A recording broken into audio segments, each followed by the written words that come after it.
Hi everyone, it's TV Girl from The Voice of TV, and I'm reviewing Revolution Season 1, Episode 4, The Plague Dogs, aptly named by the way.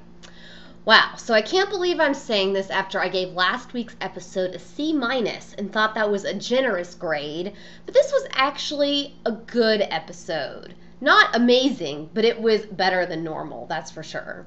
This is the first time the show has successfully made me feel any kind of emotion or attachment to a character. Of course, they killed off that character before the episode ended, but still, at least it worked. They found something that worked. It wasn't excellent or groundbreaking, but it was better, that's for sure. Since we knew that a main character was going to die, the whole time I'm constantly going through my mind, who is it? Who is it? Because so many characters were at risk this episode. First we have Aaron who gets bitten by a dog and it's like, rabies? Is it Aaron? Is he going to die? Aaron's going to die. Then Maggie gets stabbed and she looks like an incredibly promising death because not only is she bleeding out from a severed artery, but the flashbacks of her looking for her family unsuccessfully kind of made me think, are they trying to make us grow to like her this episode, then kill her off? Are they making this like a tribute episode to Maggie? Well, I was right, but I was really hoping not, and that wasn't my first thought until she got stabbed, and then I realized she was probably going to be the one that died. I really liked Maggie's backstory, and my mind was already racing with possible things they could do with her character. And I was like, hey, I like Maggie. This is my first character, pretty much. Well, not my first, but one of the only characters I've actually started to like. So the idea that she would be our victim came through my mind early in the episode, but I pushed it back. I didn't want to think that. Then Captain Tom Neville gets trapped, and I really thought he was going to be the one to die at that point. His character's not doing much right now. I don't know. I'm a huge Giancarlo Esposito fan, though, so I was petrified. And then it was like, oh my god, Charlie's going to die. No, I'm just kidding. We know Charlie won't die. She's too main of a character for this show to kill off. I figured that Miles and Nate would save Charlie, and by the time they got back to Maggie, she would be dead or on the brink of it, which was exactly what happened. So the episode was a real roller coaster of emotions trying to figure out who was going to die. The show effectively built real suspense for the first time this series, and I was actually dying to get back from commercial break, while in the previous episodes I was just ambivalent for the most part.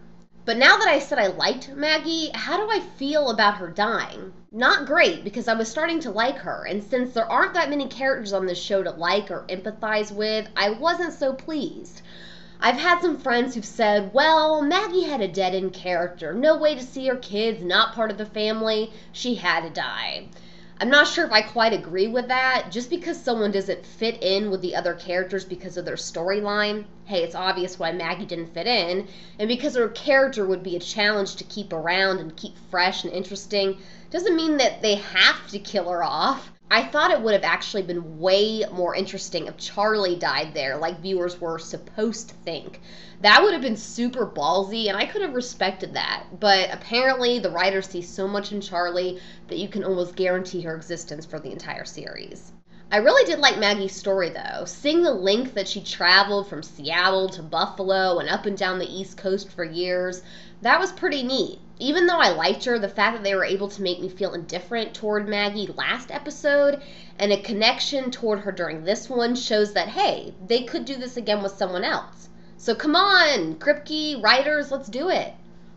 Oh, and by the way, Tracy Spiridakos, once again, I'm sorry if I pronounced her last name wrong. I'm sorry about saying you're a bad actress. You were an amazing crier, and I believed you when you were heartbroken over Maggie. It's confirmed. It's the writing that's given to you and your one-dimensional character, not you, that's the problem. So I do apologize for criticizing your acting. Of course, big surprise, Nate was the follower. I knew it was either him or a stranger or a new character. Who else could it be? Miles wants to leave, but probably not after he heard that story from Maggie about her children. I was so annoyed at the beginning of the episode because one of the main things I complained about last week was how tiresome it is to see Charlie and Miles fighting. In the first scene in the whole show is them fighting, and Miles finally yells, "Shut up, Charlie!" And I think he was speaking for a lot of the viewers right there. After a break from Rachel last week, we were able to see her again. Apparently, Sebastian is going to torture Danny in front of her to get information about what Ben knew.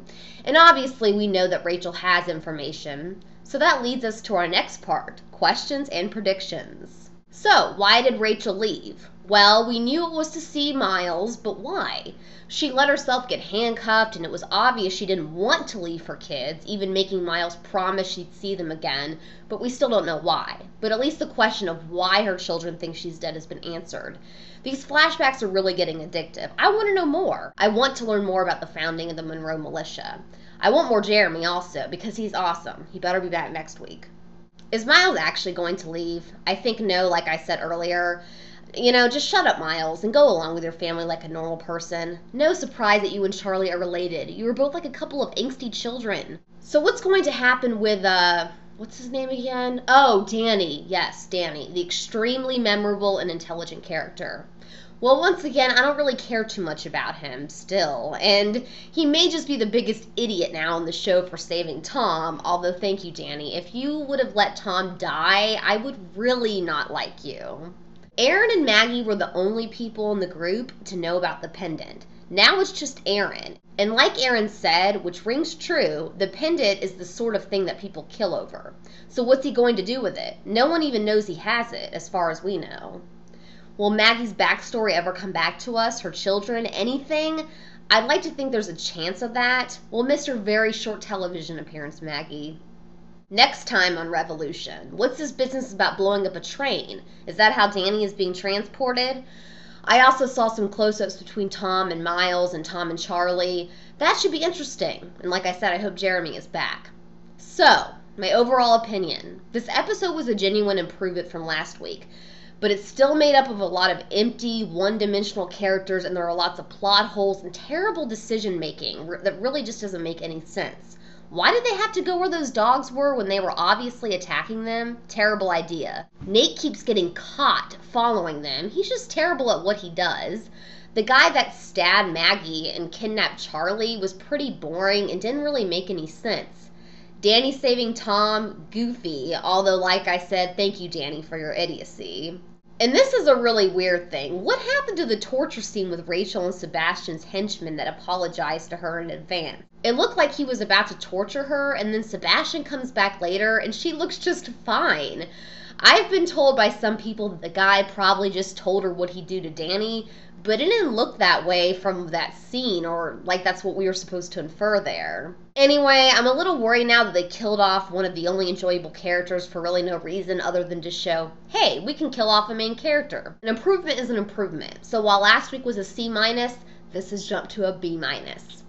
That's all for now. Thanks for watching. Check out more of my video reviews on the Voice of TV YouTube channel, thevoiceoftv.com, or tvgirl.net.